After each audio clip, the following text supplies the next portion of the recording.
All right, so welcome to another awesome episode of Inside the Vault with Ash Cash.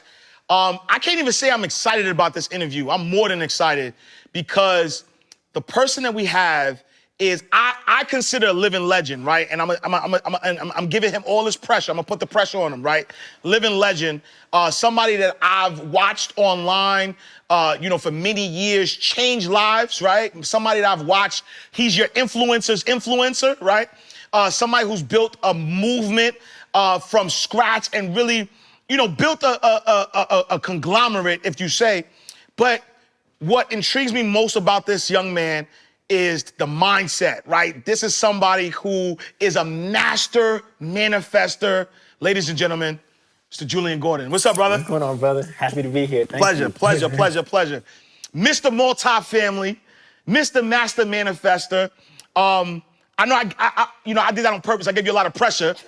I put a lot of pressure on you, but I want you to tell me and tell the people who, if they never heard of Jullien Gordon, who is Jullien Gordon? Yeah, so, you captured it. I explain my work through my purpose and the reason I'm here. That's why God created me. And I have heavenly work and I have earthly work.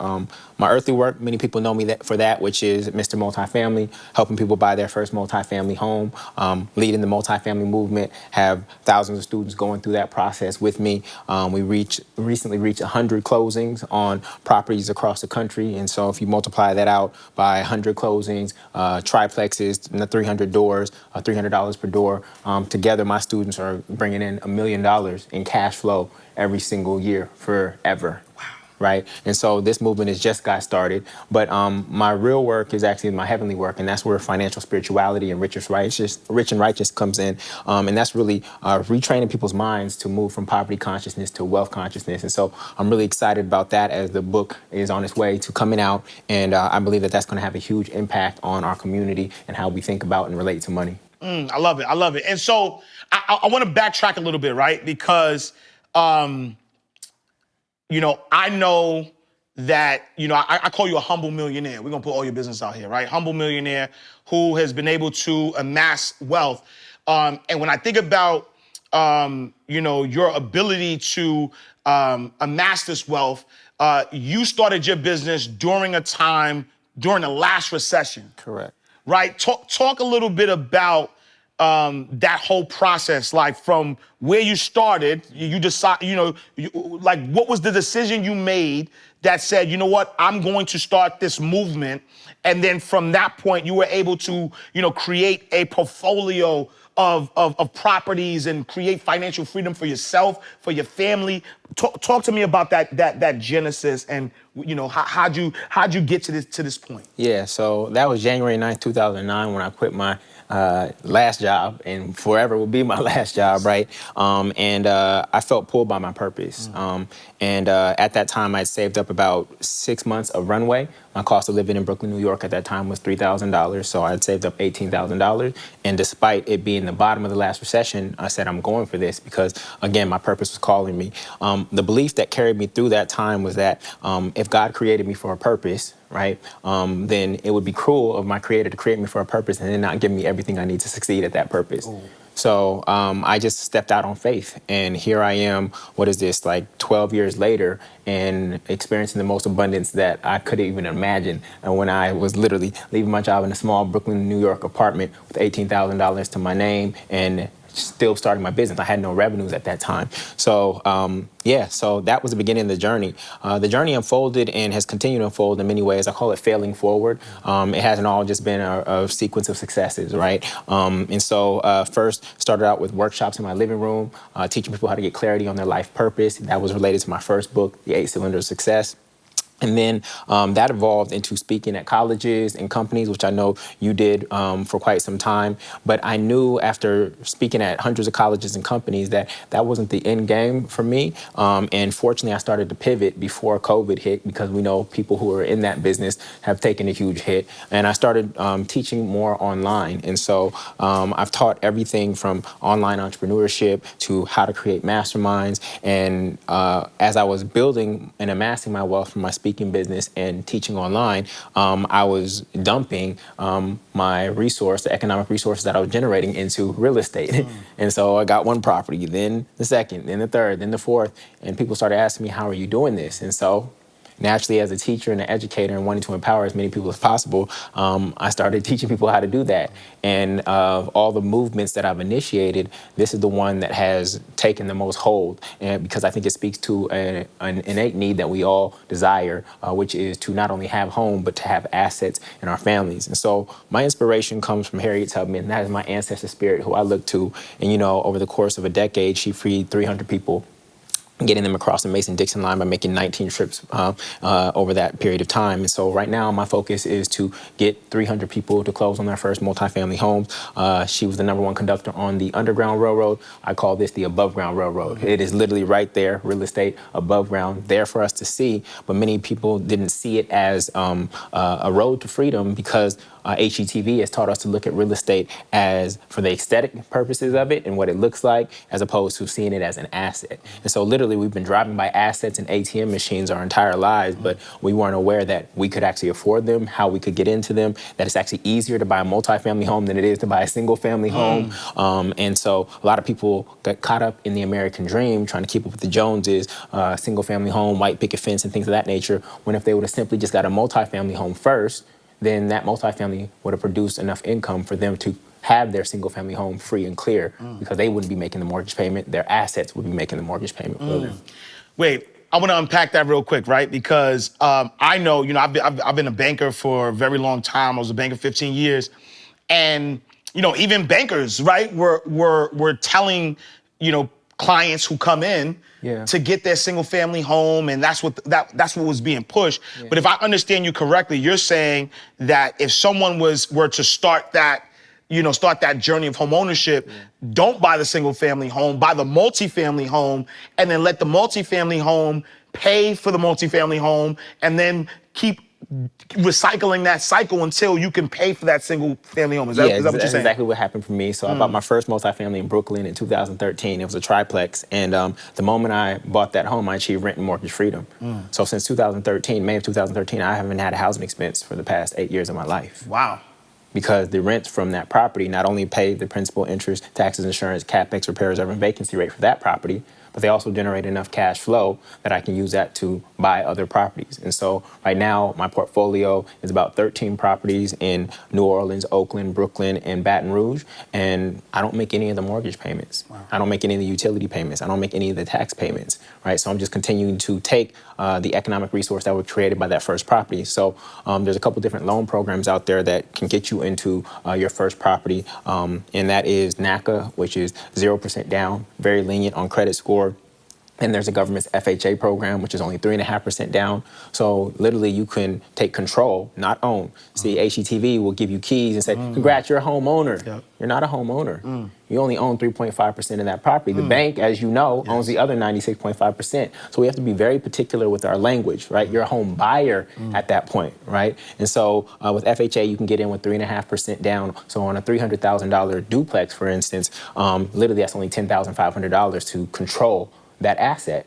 Now tell me, what other asset or business can you buy for $300,000 with only $10,500 down, get financed for the other $289,000 in 30 days, have that business immediately cash flow? What other business can you do that? Right. Multifamily real estate is it. And so now not only are you living for free, now your home is actually paying you. And FHA has a 1-year living requirement. So once you live there for a year, you can move on to the single family that you desire, move a tenant into the place that you initially were staying, and now have the cash flow paying for your mortgage in your single family home. So now you have two assets. Well, you have one asset. I don't consider the single family home an asset. Hopefully your single family home has appreciated, but that's not guaranteed. You don't really control appreciation unless you're forcing appreciation through renovations and things of that nature. Wow. And so where did that mindset come from, right? So, you know, as somebody who, you know, you were working, you got on the scene, you're speaking. Where did it hit you? Like, where did that knowledge come from that said, you know what? I'm gonna take my money and I'm gonna dump it into, you know, real estate right, to build these assets? Like, where did that come from? Yeah, so for me, I read Rich Dad Poor Dad in college, but I didn't have the economic resource at that time to actually buy real estate. And so I just, did what I thought I was supposed to do and got a job and things of that nature. But I started to realize a distinction because I actually don't come from working class. I come from middle class. Both my parents were doctors. So I recognize that there's actually 3 different classes in the United States, or castes, not necessarily classes, castes. We're a caste system here, whether people say it or not. But there is the lower class or working class, right? And they typically use their hands to earn money. Then there's the middle class, right? And the middle class typically uses their head to earn money. But then the upper class, I don't call it the upper class, it's actually the asset class. Because their assets are actually what make them money. And so I realized that my parents, while they were making decent income or salary, actually I don't call salary income, they were making decent salary, they still were in the trading time for money model, right? And I knew that in order to create wealth, you had to get beyond that and actually enter into the asset class. And so that has been my focus, is acquiring and building and acquiring assets in order to achieve wealth. Now, the quick distinction between salary and income, this is the more trickery in the American dream. People call their salary income, but it's not income. If you ever run a business, you know that revenues minus expenses equals income. And so your salary is actually only your revenues. If your salary minus your living expenses could actually still equal 0. So you actually have no income. Wow. So 2 people could be earning $100,000. One person's living off of 90, the other person's living off of 60. Who has more income? The person who's actually living off of 60, right? And so we have to be very particular with our language when we're speaking about money, and that is part of the trickery in the American dream, which for many people is the American nightmare. And it's not just people of color. 78% of Americans live in paycheck to paycheck. And so if black people only make up 14% in this country, then it's not just about black versus white. No, there's a lot of white people who are also being screwed by this entire system. And there's an elite group of people, powers that be, who don't care what color you are and simply want to keep as many people as possible oppressed. And so it's time for us to rise up and by educating ourselves about money, how it works, and how to navigate this economic system. For me, money is economic oxygen. Okay, money is economic oxygen. And so we've been through this movement, Black Lives Matter, et cetera. I can't breathe. The reason we can't breathe in this country is because we don't have enough economic oxygen. If we had more economic oxygen, we'd be perfectly fine. You see it in other groups and cultures. You see it in the Asian culture. You see it in the Jewish culture. They have enough economic oxygen. So they're doing just fine here. So we have to acclimate to this environment and get better at understanding it. And a lot of people, say that they're woke, but you cannot be woke and broke at the same time. It's impossible, because you can lay out the 101 ways that your oppressor is oppressing you and you think you understand the system, but you're still not thriving in the system. If you really understood it, you'd be able to navigate it. And so we have to get off that tip and stop blaming other people for our condition and take full responsibility that no external institution or condition has more power over us than us, and step into our godhood and recognize that we are children of God and that abundance is our birthright. Yo, keep going, right? That's the energy. That's the energy. All right, so look. And so now you said step into your godness. Abundance is our birthright, right? Yeah. And so I purposely wore this shirt, right? So if you see what the shirt says, good health, happiness, love, success, prosperity, and money. This is a term that came from Reverend Ike, rest in peace. Yes. And then Reverend Ike, a lot of people know him as a prosperity teacher, and I know he's been an inspiration to you. I've watched, Reverend Ike. Reverend Ike is a genius. Yeah. But talk to me about that, right? Because my belief system is the same, is that, we're made in the image and likeness of God. So if we're made in the image and likeness of God, you break it down more eloquently. Talk to us. Yeah, so as children of God, we have to understand that if I'm a millionaire, right, is my daughter a millionaire? Absolutely. She's going to inherit everything that I have, right? And so if we are children of the most abundant God, the infinite source of supply, then what are we? It is impossible. It's actually sin for us to be poor. It's actually sin for us to be poor. And so whenever we say I'm poor or I'm broke, we're actually sinning. We're actually using the Lord's name in vain because we know that God says I am. God says my name is I am. So if I say I am and I put anything negative, this is what Reverend Ike said, you put anything negative after I am, you are using the Lord's name in vain. And so we have to accept that we actually are wealthy. Jesus said it. He said, I've come that they may have life and have it more abundantly. Seek ye first the kingdom of God, and all these things shall be added unto you. And so we have lost our divine lineage and inheritance. And so that's why we accepted these identities as I am poor. You are not poor, right? You might be born in poverty. What tends to happen is that we are born into poverty, our people in general, and we look at our external conditions and we say, because I'm born into poverty, therefore I am poor. But here's what I've come to understand. We here in the United States, we are black. And in karate, what is the top belt? Black belt. It's the black belt, Yep. right? So we have come here in this particular body as black people because we're actually on the highest level. We're not on the lowest level. Wait. Go ahead. Okay. We're not on the lowest level. We're on the highest level. That's why we are facing the challenges that we're facing, because we are on the highest level possible. And so we are here to actually prove how wealthy we are. Basically, the way I perceive it is that in the spiritual realm, before we came here, we said, God, go ahead, take away my language, take away my spirituality, take away my land, take away my family, take away any kind of positive resource that I could have, and watch me win this level. Hey, peace and blessings, family. It's Ash Cash. If you're an entrepreneur, coach, or service provider, nothing can boost your business and credibility like the instant authority of being a published author. I am a former 15-year banking executive, and it wasn't until I wrote my first book that I started to see a boost in my business. Now, I've been an author for over 10 years. I've sold over 70,000 books, all independently. I have 4 bestsellers, and my books have been featured on every major media outlet you could think of, all without hiring a publicist. I've coached hundreds of self-published authors on how to write, market, and sell their books the right way. And I have many authors that I've helped become bestsellers, and even helped some make 5 figures before they even launched their book. I've been getting a lot of requests lately for book coaching since I revealed that one of my clients, Jullien Gordon, made $111,000 in 2 months pre-launch on his new book. So I created this new program that is breaking down everything that you need to write, publish your book in 90 days or less, and also all the secrets on how to sell massive books as a self-published author. So go to incomefrombooks.com for more information, and for a limited time, you'll get 40% off the normal price, and you don't even need a discount code.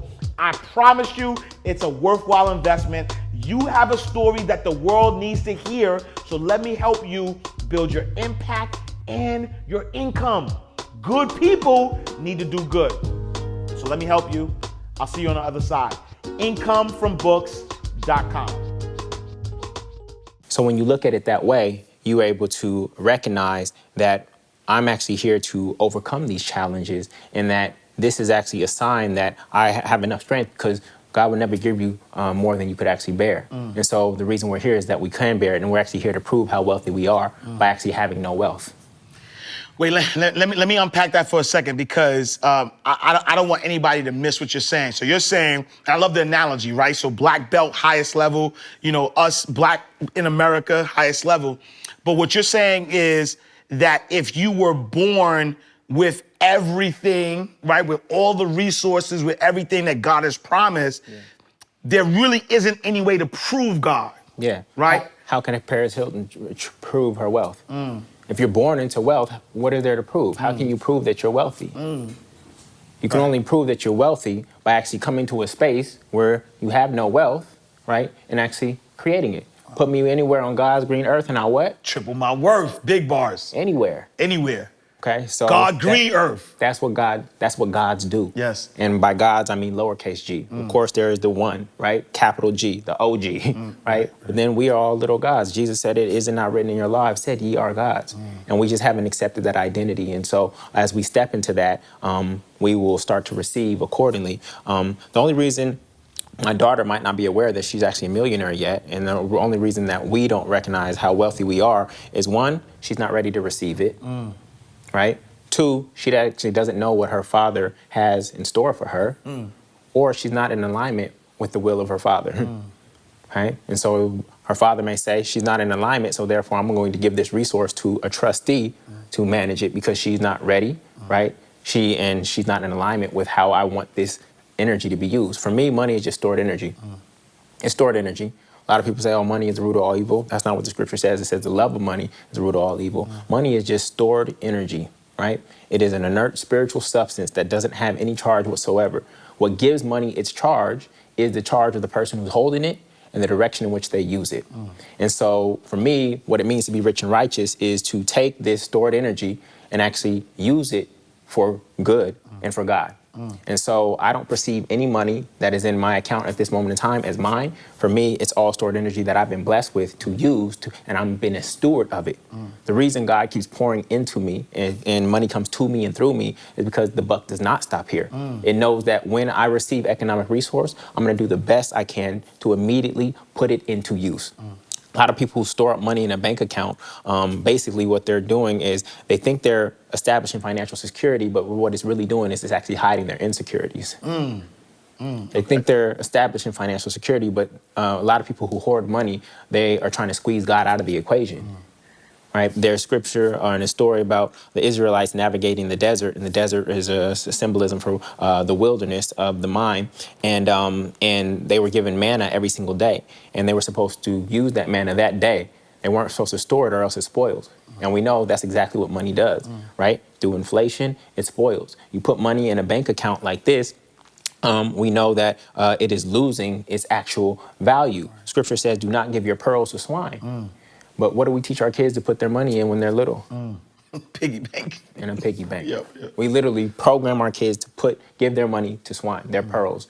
And so I know that we are supposed to elevate this money, these dead presidents, right? In the parable of the talents, there were a couple of people who were given talents. One was given 5, one was given 2, one was given 1. And the one that was given 1, you remember the story? The one that was given 1 buried it. Buried. Yeah. And when you bury a person, what are they? They're dead. Dead, yeah. And so what do we call money in our community? Dead president. Dead presidents, nice. Yeah. We call them dead presidents. And our responsibility is actually to resurrect those presidents and actually give cash consciousness by investing it in ideals, ideas, individuals, and institutions that we believe are doing good or God's work. That is our role as stewards. And the better steward you are of this stored energy, the more that will come to you and through you. All right. I remember you said there's 2 things that I want to unpack, but you said that the reason why you don't have $1 million is because your dreams aren't as big as $1 million. Yeah, you don't need it. Break that down for me, please. So so God is our angel investor. Yeah. Okay. And so if you were starting a company and you went up to an angel investor and just said, I need more money, what would they say to you? Let me see the blueprint. Let me see the plan. Let me see how you're going to use it. Yeah, how are you going to use it? Yeah. Well, how much exactly do you need, right? And what are you going to use it for, and how am I going to get my return? Yeah. And so they would laugh at you if you just said, I need more money, right? And so it happens the same with God, is that we have to be clear on what we're actually going to use it for. The reason most people are not millionaires is because they don't have a vision that requires $1 million, or they don't have a vision that will actually result in them having $1 million. And so we actually have to create larger visions so that we can be poured into. God is not just going to give you more money for you to go put it in a bank account for it to sit, right? It would rather use that economic resource, that stored energy, and give it to somebody who's actually going to put it into use. So I'll give you an example. Elon Musk, right? Elon Musk, when he cashed out of PayPal for $180 million, I think in 2002, he put all that money into Tesla, SpaceX, and Solar City, right? So much so that he had to borrow money for rent. $180 million. Yeah. And he poured everything back into the business. So much that he had to borrow money for rent. Yeah.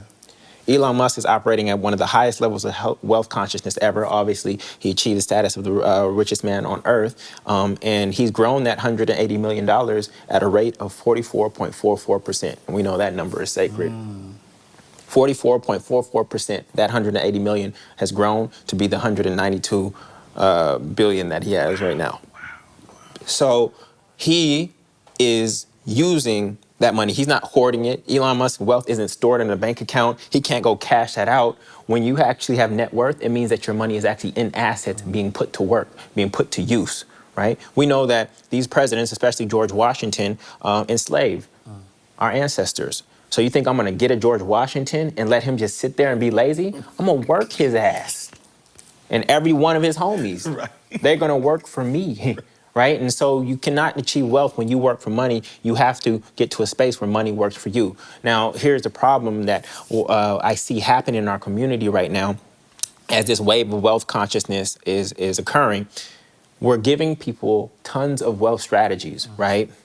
But if you give wealth strategies to people with poverty consciousness, none of it will take root. Okay. None of it will take root.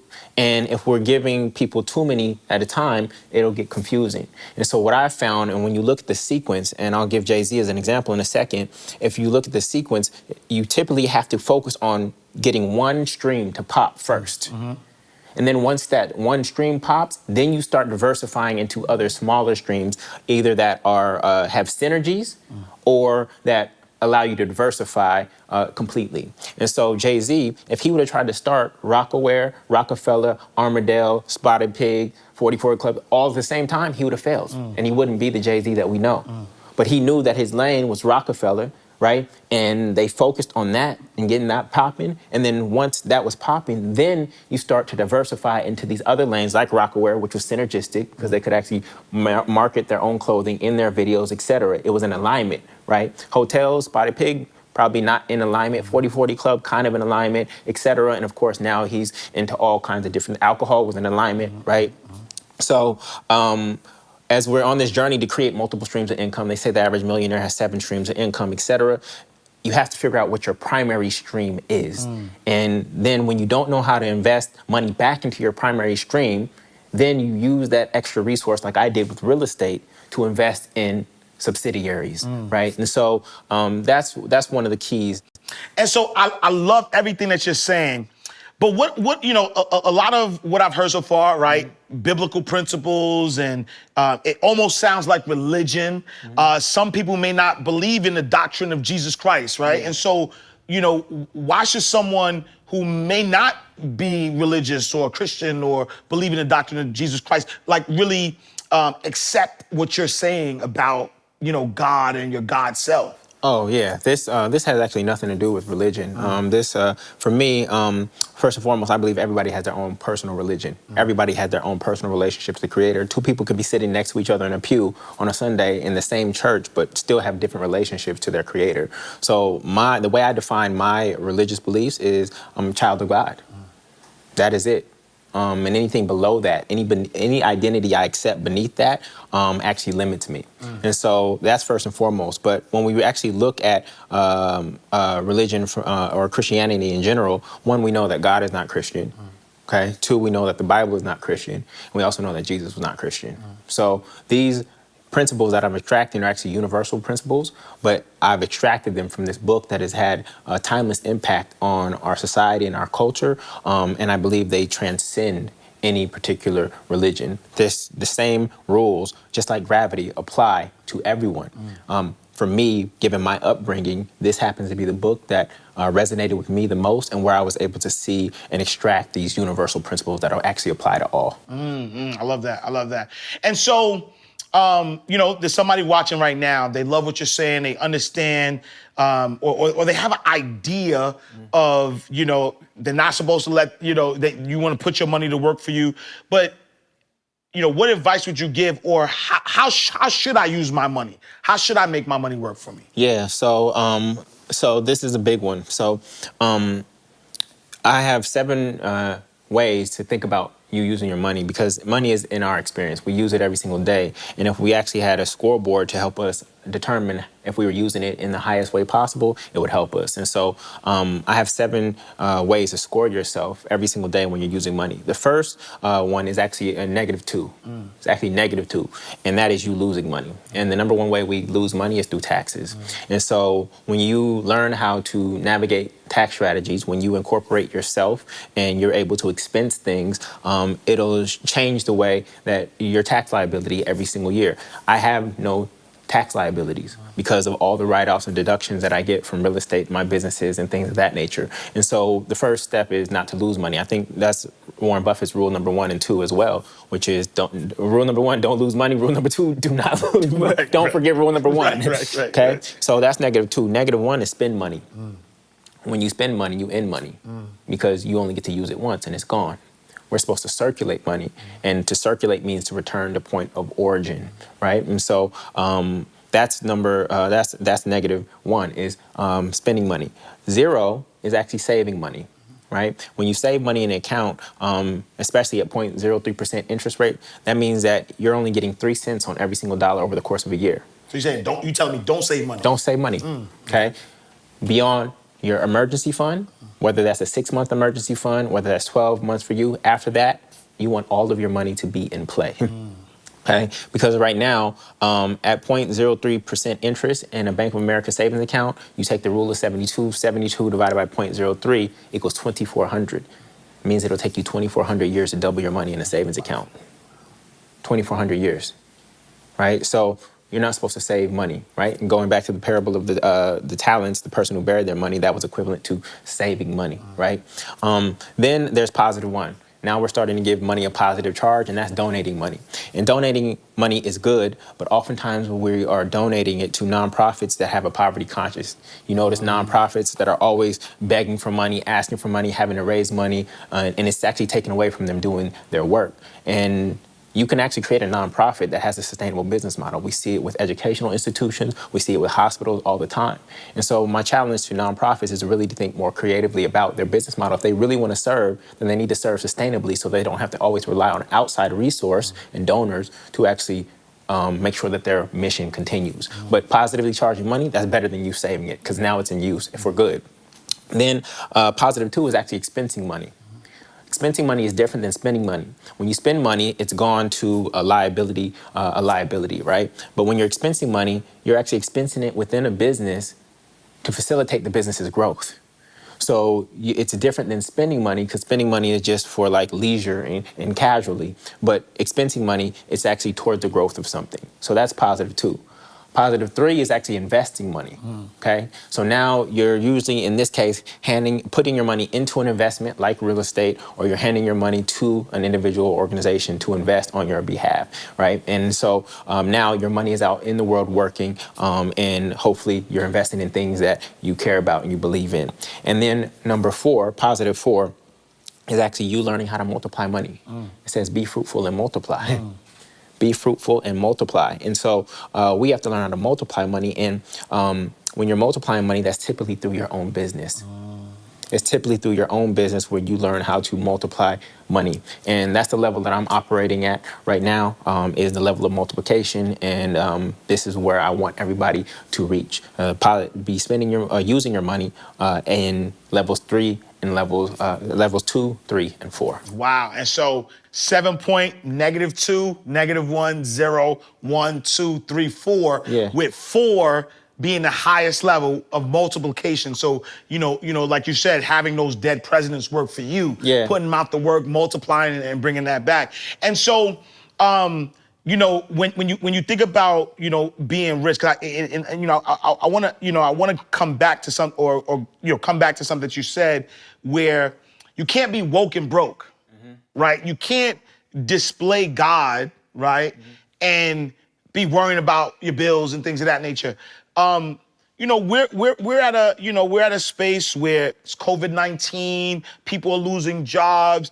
Someone's listening to you, they're like, all right, it sounds good, but you have properties, you have like what do you say to that person that is currently in that situation, that is currently trying to figure it out? And I mean, they believe that they believe in God. They believe that they, that they have a wealth consciousness, that they wouldn't be putting themselves into poverty, but their situation doesn't really show that. They're struggling. They're trying to figure it out. What do you say to that person? Yeah, so that's a great question, and it's one that I think about all the time, given the condition of our people at large. The first thing is I think about 3 buckets, right? And those 3 buckets are the colander, the regular bucket, and the watering can. The colander is typically where a lot of our people are at. And the colander is a bucket that has holes in it. So even if you pour the ocean into a colander, it'll still end up empty, right? And so the first step is to actually plug all the holes in your financial system. You're not broke. Your financial system is broke. Talk to me. Okay? We never accept the identity, I am broke. I am are the two most powerful words in the English language. So you're not broke, but your financial system may be broken. So we have to plug the holes. Are you actually being a good steward of that which you have? Let's just start there. Why would I give you more if you're not being a good steward of that which you already have, right? And so are you budgeting your money properly? Where is your money leaking? Where is the waste? Because if I actually go look at your bank statement, you're claiming that you're poor, but if I actually go look at your bank statement, I can see a lot of ways that money is just leaving and out of your personal economy. And so we need to fix that first before we give you any more, okay? The second thing is then increasing your capacity to receive. Our people are giving people. And as a giving people, it's a good thing. And we've tried to play the sacrificial leader, right? And the thing about that is that you end up burned out when you do that and frustrated and resentful when you give, and you never seem to receive. It's not that you never seem to receive, it's that we haven't developed our receiving muscle. Receiving is a skill set. Like we are so proud sometimes that we won't receive. You have groceries all in your hands and arms, and somebody has to open the door for you. You're like, no, I got it. Good. Right? I'm good because I'm a strong woman, or no, I'm a man. I don't need no help. Whatever. And so we actually have to learn how to receive more. And so that's really the second step of the equation. That's how you move from colander to bucket, right? And once that bucket starts to fill up now they say your cup runneth over. You heard me say this, if your cup runneth over, you need to stop approaching God with a Dixie cup. It just means your cup is too small. And that it's time for you to give. And so that's where you move into the watering can. And the watering can, it has a receiving and a giving function. The receiving and the giving are reciprocal. The scripture says, as you give, so shall you receive. So it's a reciprocal relationship. So again, the colander only receives, but what it receives, it wastes. Then the bucket, it receives, but it has no giving function. The watering can, it receives, right? But it receives to give. To give. And so the third step is actually creating a vision big enough and something that you're actually going to pour into. Right? This money is not meant to be held selfishly to keep you comfortable. It's actually meant to circulate all throughout and be a form of good energy that we spread out all throughout the world. And so that would be the step, is plugging the holes in your own system, developing the receiving skill set by saying yes to help when it comes, asking for help in the areas that you know that you actually need it, and then creating a vision that's bigger than you that you can pour into. And that would be my 3-step process to getting yourself out of that situation. And so when you say, and I appreciate that, because I know there's going to be people watching that want, tangible things. And so, when you say create a vision, then, go to 99-cent store, pull out your Oprah magazine, cut out the Bentley, the Rolls Royce, and make sure, right? That's what you're saying. No. You said create a vision, bro. I heard what you said. You said create a vision. You did. You said cut out the Bentley, the no, ghost. I didn't say that. You ain't said, I didn't say that. I Here's the problem with vision boards. All right, talk to me. Here's the problem with vision boards. Talk to me. Vision boards are selfish. Okay. Everybody's saying, go create a vision board, put all the things that you want. No, that's not how it works. And maybe you have manifested some things that you put on your vision board because you're giving that thought-focused energy on a daily basis. But the secret to getting everything you want is to help other people get what they want. Okay. You help enough people get what they want, you'll have everything that you want, everything that you desired. So rather than just creating a selfish vision board that's just about what you want, instead ask yourself, how can I help other people get what they want? How can I be of service to other people? And I know that when I do that I'll have enough economic resource to have everything that I possibly want. Your wealth in this world will be directly proportional to the size of the problems you solve. And so instead of just being selfish, saying, oh, what's my passion? I want to do my passion. I encourage people to ask this question. What problem are you passionate about solving? Go solve a problem for people. And trust me, you will get everything that you want. So your vision board, it's a key step. And I know The Secret pushed that really, really hard, but your vision board is secondary. It is secondary. I know that wealth and money is attracted to Value, not vision boards. Say that again. So wealth is attracted to value. Not vision boards. Right. And so the more value you bring out, the more wealth you will have. And then the more wealth you have, then you can get the Anything goals you want on your vision board. But if you just go, if we have two people and one person just creates a vision board and says, I'm gonna look at this vision board every single day. Yeah. We have another person who says, I'm gonna see how many people I can serve and how many people I can create value for. Who you gonna bet on is gonna become more wealthy? Person who's giving out that value. Yeah, so the vision board is key, but it's secondary because most vision boards are actually selfish. Instead, visualize and envision how you could actually serve people, how you can make other people's lives better, a problem that you could solve. Instead, visualize that. In the same way that Elon Musk visualizes Solar City, Tesla, SpaceX, he's trying to solve problems. So there's a correlation between the size of the problem you solve and your wealth. And so, not a vision board. I don't know if Elon Musk has a vision board. Okay, but I know he's creating extreme value in the world. And so that's what I choose to focus on in the vision board. The things that I personally want are secondary. Now, I do believe that you should enjoy money. I think everybody should pick one luxury that they choose to spend freely on without thinking about money, without looking at price. For some people, that's going to be their clothes. Some people, that's going to be their sneaker collection. Some people, that might be art. I do believe that you should enjoy money, but before, you have to figure out how I create enough value for other people. We are here to be of service to others. Our gifts are not for us. Christmas, the way it's taught is that the gifts are for you. Your gift is actually for other people. And the blessing that you get is the unwrapping of your gift and the receiving of it by somebody else. So if I have a gift for financial spirituality and interweaving these financial and spiritual principles, that gift is not just for me.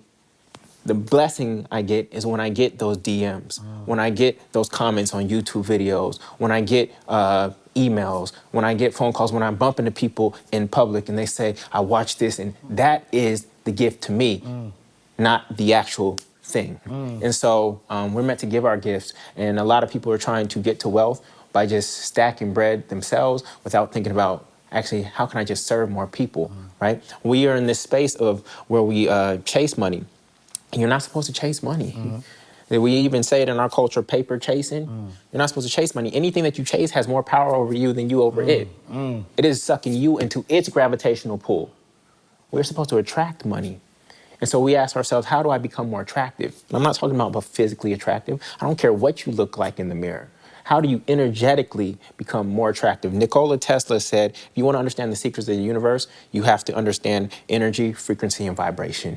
And so what vibration, what frequency are you putting out into the world? When you think about wealthy people, how are they being in the world? A lot of people focus on what wealthy people have. And then some people even try to fake it to make it by trying to get the suit that they have, or the purse that they have, or the car that they have. And they'll try to start with having. But the real secret to manifestation is actually becoming it until it comes to be. You become it until it comes to be. Oh, big bar, big bar. So why Rich and Righteous? Like, you have a book, Rich and Righteous. You know, why Rich and Righteous? Why now? What made you decide to, teach this to the world? Yeah, so there's a lot going on in our world right now, and some of it is negative, and there's people with negative intentions that are actually influencing and shaping the culture. And the reason those people with negative intentions don't really care about people who have good hearts is because a lot of people with good hearts don't have positive cash flow. So negative people don't worry about the positive people because the positive people have negative cash flow. And so we have to acclimate to this environment and really start to understand this world that we're living in. And one of the tools there in this world is actually money. And so not only do I believe that the righteous must become rich, but I believe that we will change the world by changing how we all relate to money. When I think about what we need, there are people with good hearts and with good intentions who want to create good. And I really believe that we're here to bring heaven on earth. Heaven is our mental experience of life, and earth is our material experience. And I believe that if you're righteous, would you do more good if you had more money? Oh, absolutely, without a doubt. Righteous people, that's what they do. So then I believe you should have as much money as I can possibly help you get. If I know that you'll do more good with more money, then I want you to have more money, period. Period, because that's only going to multiply your ability to create more good and more God in this world. And so that's why it's really important to me. I don't really call other people evil or anything like that, but I know there's a lot of people with good ideas, good hearts, good spirits, that if they actually had more economic resource, we would actually have a closer experience of heaven on earth here as a collective if those people understood money, how it worked, how to attract it, and how to use it at the highest levels possible. And so that's what rich and righteous means for me. It just means moving the culture forward, moving the world forward in a way that's a win-win, not a way that's manipulation. So for me, there's a couple ways to create. There's manipulation, and that is sleight of hand. That's trying to get over on other people, right? Then there's actually manpower, where you're using your own hands, right? And when you're trying to create impact, you never want to create impact based on something that's limited, like time or your body. So we have to get beyond that. And where I think we have the opportunity to leapfrog, especially as the firstborn, especially as people of African descent, I believe that we are the most spiritually rooted people on the face of this earth, and that we can actually leapfrog some of our siblings by jumping straight to manifestation. What do I mean by leapfrog? Manifestation, where you tap into God's hand, not just your hand. And what do I mean by leapfrog? Well, there's leapfrog technologies, like in certain parts of Africa, they never had landlines. They leapfrog straight from what they had to mobile phones, right? And so you skip an entire infrastructure build out, and you actually leapfrog, and you were so far behind that you leapfrogged and caught up immediately. And so that's what I think is happening in our community right now, is that as wealth consciousness is actually increasing amongst us through this space here inside the vault, EYL, et cetera, what I believe is we're going to have the opportunity to leapfrog a lot of the things that other cultures had to go through to acquire their wealth. We're going to have that opportunity because we're coming into wealth consciousness at a very specific time in history where more intangible assets are coming to be, because physical assets like real estate, some of them are limited. But we're stepping into a time right now where there's a lot of intangible assets like NFTs and things of that nature. I'm excited about what's going to occur for us. Rashad said it to me. He said, mindset has stopped millions from making millions. And we're now getting our mind right, which I know is a language pattern that you use often. We're now getting our mind right. And I believe that when we match our mindset with our skill set, when we have both, okay, not just the skill sets of how to trade stocks, how to build a business, how to do real estate, but also the mindset is matched with that, I believe that abundance is going to come to us easily. I love that. I love that. And so, you have this wealth consciousness. You have people who they're doing their affirmations. They're using the words I am. They're reading the books. They're praying. They're meditating. They're good. They're doing everything right. But they still don't have the physical manifestation in their world. What's the block? Like, what's that next step for that person? Yeah, so here's the thing about affirmations where they lead people wrong. Affirmations typically try to take you from some low space and some negative space and try to get you straight up to the highest place, because the affirmation usually is speaking about the whole truth of who you are. And usually you can't just jump from here to here that quickly. And so I like to think about your evolution and you up-leveling more like rock climbing. So instead of if you're rock climbing and you're at the base, you don't just reach for the top rock and say, I'm here now. That's what affirmations tend to do for people. This is why they don't work, because the mental jump for somebody is too great. So instead, you just reach for the next best feeling. Then you reach for the next best feeling. Then you reach for the next best feeling. You don't just try to jump from here to here. So that's why most affirmations don't work, because scripture says it is done unto you as you believe. And so if I don't believe the affirmation, no matter how many times I say it, it's not going to take root in my subconscious mind. And so it's really important for you to be patient with the process. And the biggest thing for that person is to be aware that manifestation has no timeline. You have to take time out of the equation. You have to take time out of the equation. Manifestation can happen in the twinkling of an eye, or it could take 10 years or 20 years.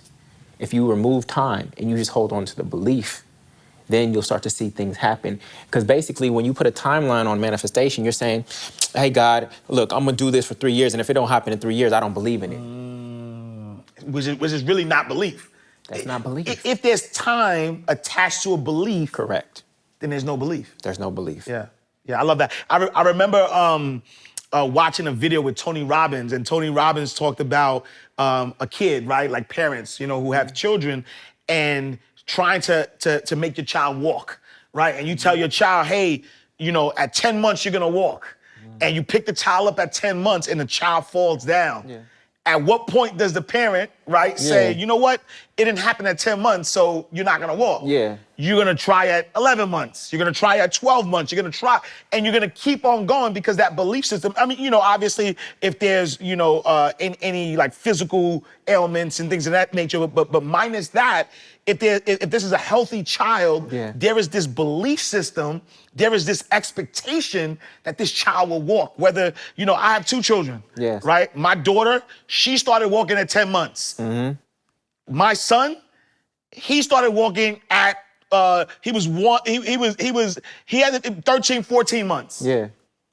I didn't look at 10 months and say, well, TJ did it, so AJ has to do it this time. Yeah. It was this belief system that he's going to walk, and however long it takes. And so I love that you say that if you're putting a time limit to things, then you don't really believe. Yeah, and the time limits are usually based on you trying to compare your journey to somebody else's. Oh, talk about that. Comparison is the #1 killer of happiness. Oh, it's the #1 killer of happiness. Just because it's happened for your friend who's kind of close to you at the age of 30 doesn't mean it's going to happen for you.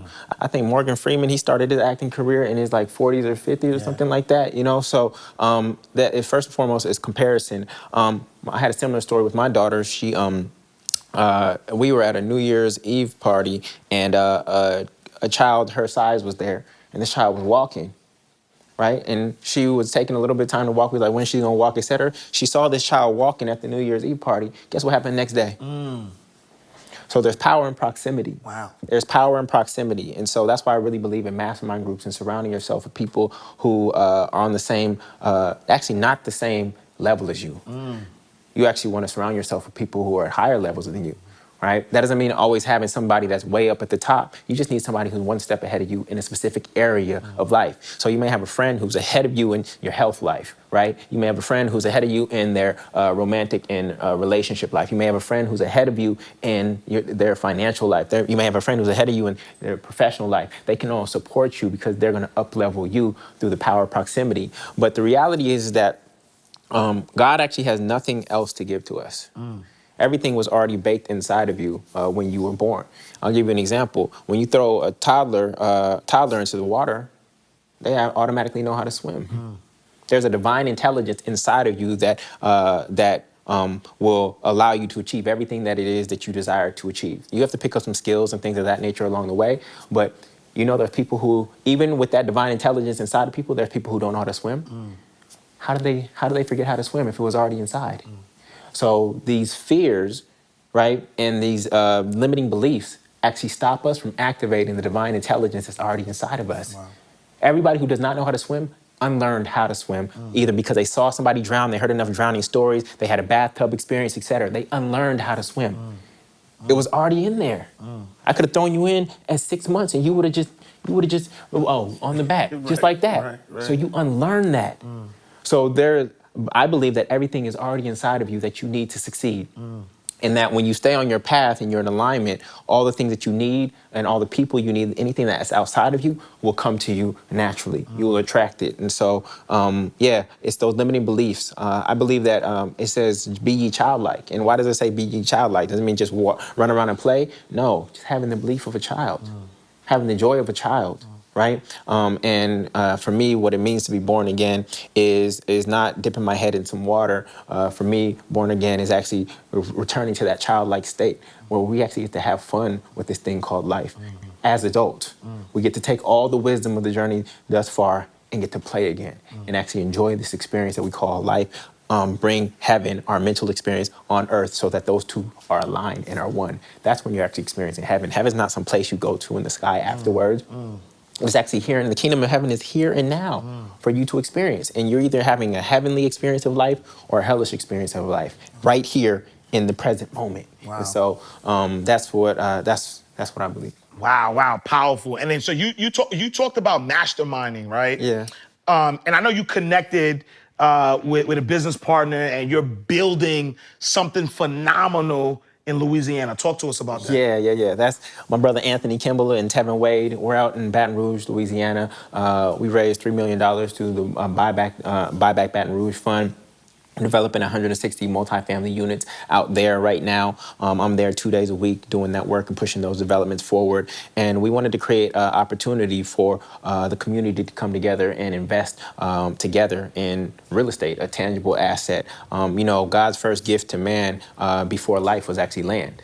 And there's no more land being made. And so it's really important that we as children of God actually reclaim some of this land and take care of it and be good stewards of it, and the assets that are on top of it, and the people who live in those properties. And so, we're pushing those developments forward every single day. It was a great demonstration of what it means to actually come together and pull our resources together. And it's just been a joy not only leading that process, but also taking people on the journey and showing them what group economics looks like and how things manifest. Real estate, especially at this level, is like bamboo. Bamboo grows underground for about 7 years, then it sprouts up.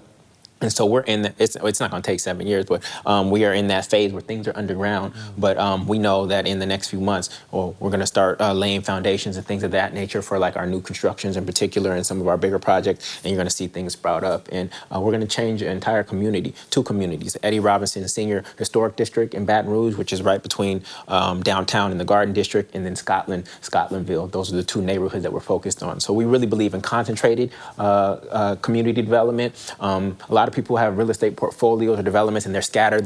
They got one in this side of Atlanta, and then they got another property over here and one over here. We believe that when we focus all the capital, stored energy into one area, that we're going to get a lot of synergies that occur by it all being in one place. And so those are the 2 neighborhoods that we're focused on. Wow, I love that. I love that. And so, obviously, I mean, if whoever's watching, if they're not empowered by this, because you gave some tangibles, right? Because I think that's the biggest thing, and that's why I wanted to have you on, because there's a lot of people who talk about whether it's religion, whether it's believing in God, whether it's law of attraction, but not in a tangible way, right? And so, number one, you've been able to manifest masterfully in your life, first and foremost, and so you're not teaching, this is not theory for you, this is like legit, like, this is what I'm doing, and now I'm showing you what I'm doing. But then second, like, you're also giving us tangibles that people could take away. And so, there's a lot of young people, watching, and even just knowing what you know now, what advice would you give to your 18-year-old self? Yeah, so as an 18-year-old, I would definitely seek to keep my cost of living as low as possible. And because that's actually one of the key components of freedom. It's not just how much money you make, but if your cost of living rises with how much money you make, then you're actually not free. You're actually even in more bondage, right? So that's one thing that's interesting about our people in our position. If our people, we know how to be joyful off of a very little amount of money. And so that actually means that we're closer to freedom than somebody who needs $10,000 a month. If you can be joyful off of $3,000 a month and somebody else needs $10,000 a month to be joyful, you're actually closer to freedom than they are, because you're literally 2 multifamily properties away from actually being free. So keeping your cost of living down, realizing that your formal education has probably failed you. That's a liberal arts education, and liberal arts education will cost you. Learning about Shakespeare isn't going to help you in today's world. What you need is liberation arts education. And while you cannot go to the government and get a loan for liberation arts education, you need to be investing into your mind more than you perhaps invested in your liberal arts education. So the money that I put into programs, conferences, coaches, masterminds, etc., is probably equal to how much I paid to go to my undergrad and graduate institutions. So just don't think that your formal learning has done everything for you and you're good to go and you just get to ride this thing out, but that you're actually going to have to keep investing in yourself. And then when it comes to your relationship to money, after you've saved up that emergency fund, right? That emergency fund, after that, your job as a steward of the economic resource you've been blessed with is to release money. RE-lease. When you lease something, right, you still own it, but it's not in your possession. You still own it, but it's not in your possession. So any Benjamin Franklin that comes to me, I lease it out, then it comes back to me, and I continue to release big bars. it. You have to let it go. The game is not the accumulation of money, it is the circulation of money. Anything that does not circulate is dead. Right, and so you lose circulation in your leg, right? Blood circulation in your leg, you got a dead leg. So anything that's not circulating is dead. Wow. Wow. If I had to summarize these teachings in one statement, it would be that. You have to learn how to let go. What did Anna and Elsa say in the movie Frozen? You got kids. I know they watch it. Let it go. Let it go. Let it go. Yeah. Let it go. Yeah. Get your emergency fund. Okay? I'm not saying don't say it. Get your emergency fund. Yeah. But everything after that, you have to let it go. How is your money going to work for you if you're holding on to it? Release. You have to send it out to work for you. Yeah. But we've been taught that, taught to chase, paper chase, and what we don't realize, and I don't know how we as a collective haven't seen it, cash is the lowest yielding asset in the entire world. It is the lowest yielding asset in the entire world, yet it's the one So cash don't rules everything around me? No. Can't get the money? No. Yeah. Cash does not. Cash Only is not Ash king. Cash is king. Only cash. You know what I'm saying? Yeah, we got you That's on that. it, but yeah. Cash is not king. Yeah. It's actually the opposite. Cash is pawn. And what Nipsey said, we playing chess, not checkers, right? Yeah. The assets are queens. Queens, women, give birth to kings, which is cash flow. And those kings lead to cash, which is pawns. And in the game of chess, will you sacrifice a pawn for another queen? Absolutely not. Absolutely so. Absolutely. Oh, no. Absolutely you said, so. No. You said you sacrifice the pawn for the queen. I'm sorry. Oh, cool. Yeah. I'm sorry. We will sacrifice pawns, Yes. cash, Yes. to get another queen. Absolutely. Every single day. And so that's why it's important. The US dollar is 75% cotton. You know what that means? Is that we are still picking cotton today. You go out, get your masters, some bales of cotton, they give you a few, and then send you off home. We are still picking cotton today. So modern day slavery. To this day. To this day. Modern day slavery is mental and is monetary. And until you understand that, you will probably stay a slave to this system. All right, and so speaking of systems, right? There's somebody watching right now. They're working that 9 to 5. They, you know what I mean, heard you, right? They heard what you're saying, and they're saying, you know what? I got this 9 to 5 right now, and I also have this side hustle. And so what advice would you give to the side hustle, the person who has a 9 to 5, who is, currently starting that side hustle? Yeah, or somebody who hasn't. Going and getting that first 4-figure check outside the context of a job is one of the most powerful things that will happen to you in your life. Because you'll realize that you actually have economic value and power outside of an institution that you were trained up to actually go into. And so could keep refining that. For me, my journey, the first thing I did when I was working that job before I left in 2009 is I shifted my hours from 9 to 5 to 7 to 3. Okay, same amount of time, right? What that did for me, it allowed me to get to the office early before anyone else, and I was very productive in that 2 hours because nobody was emailing me back and forth.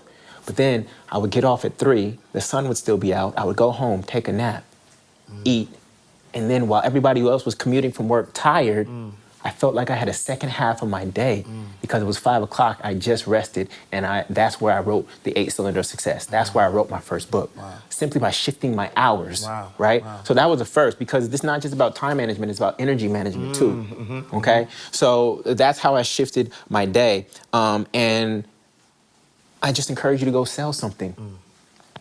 Go sell something. Just try, because you have to.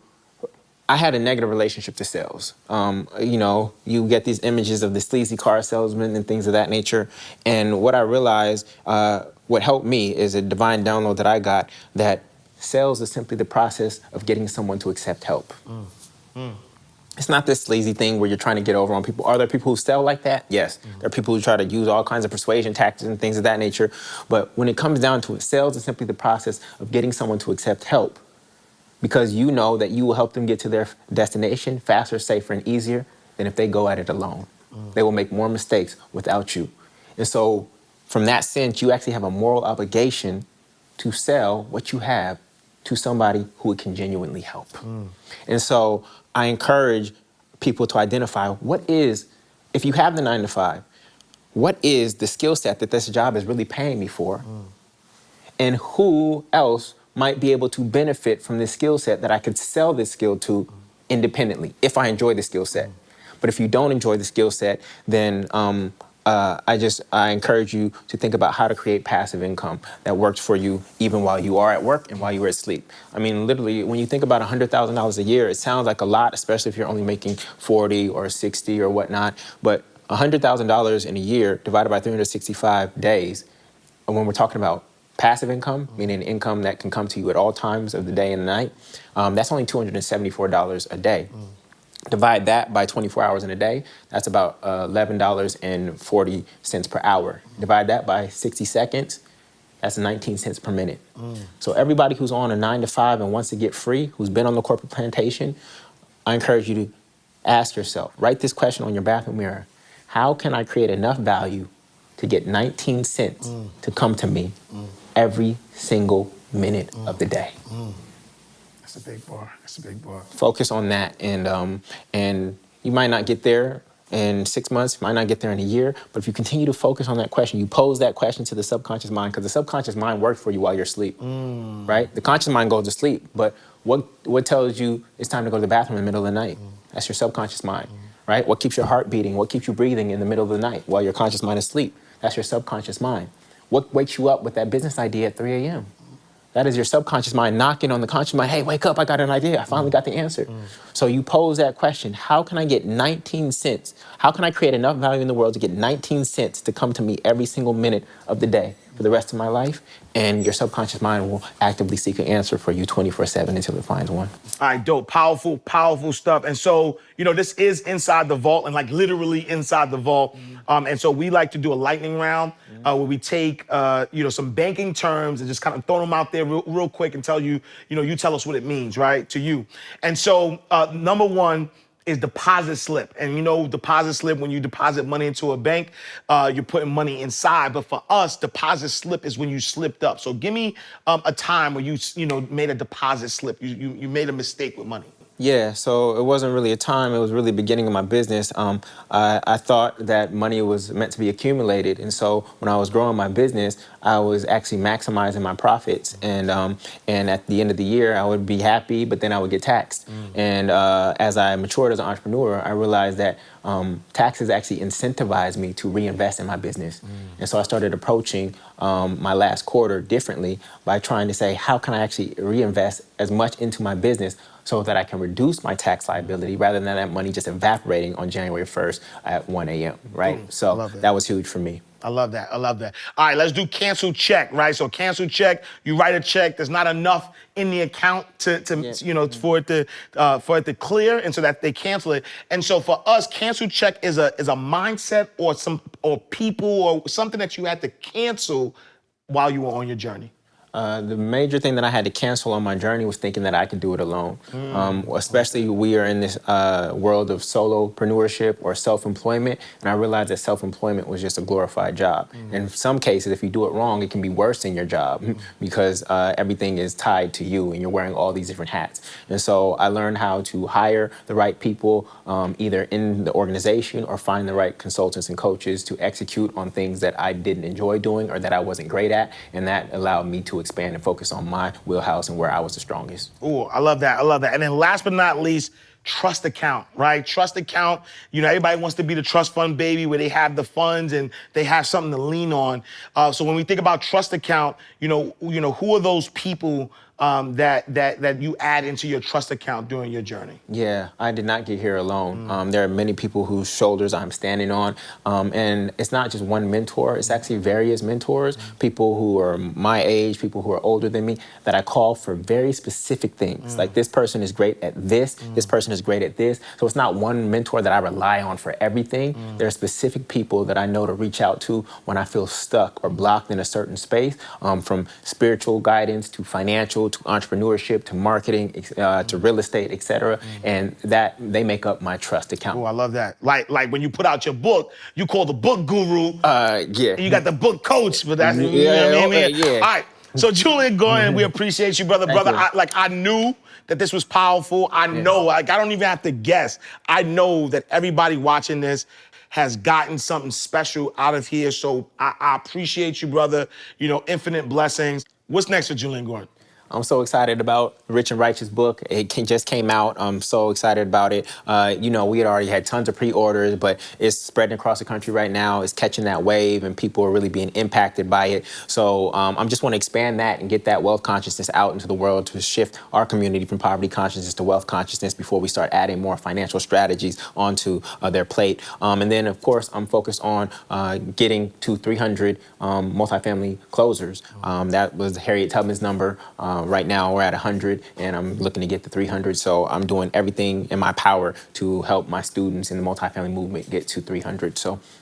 No, I love that. I love that. And so if somebody wanted to connect with you, to be part of the multifamily movement, where can they find you? Yeah, I do a free webinar periodically at multifamilymasterplan.com. That's multifamilymasterplan.com, where they can learn how to finance, find, and finalize multifamily real estate deals. And the book will be at moneyandmanifestation.com. That's moneyandmanifestation.com. Make sure y'all follow, you know, Jullien Gordon. He's really gonna change your life. And matter of fact, is there any, like, you know, special thing you could give for the Inside the Vault? Because, you know, my people like to support, but, you know, they want to be taken care of as well. Yeah, 100%. So we just increased the price for the program, but what I'll do is, for your folks, wherever you end up posting this, I'll make sure that they get a discount code that I'll send out to you to put wherever you put it, and they'll get a little special gift, you know, so that they can keep money in their pocket. You're gonna need some money in this process for your appraisal and for your inspection. And so I'd rather just give that back to you, so that's easier for everybody to start making their offers on their multifamily property. So I'll put that information out and give you a discount code. All right, so make sure, look, check the description, check the link in the bio. We got you. Jullien Gordon, what's your social media? Where can they find you? Yes, Jullien, Gordon, Gordon. You can find me on Instagram, and click the link in my bio, and then all my other stuff is there. So again, that's Jullien, Gordon, Gordon.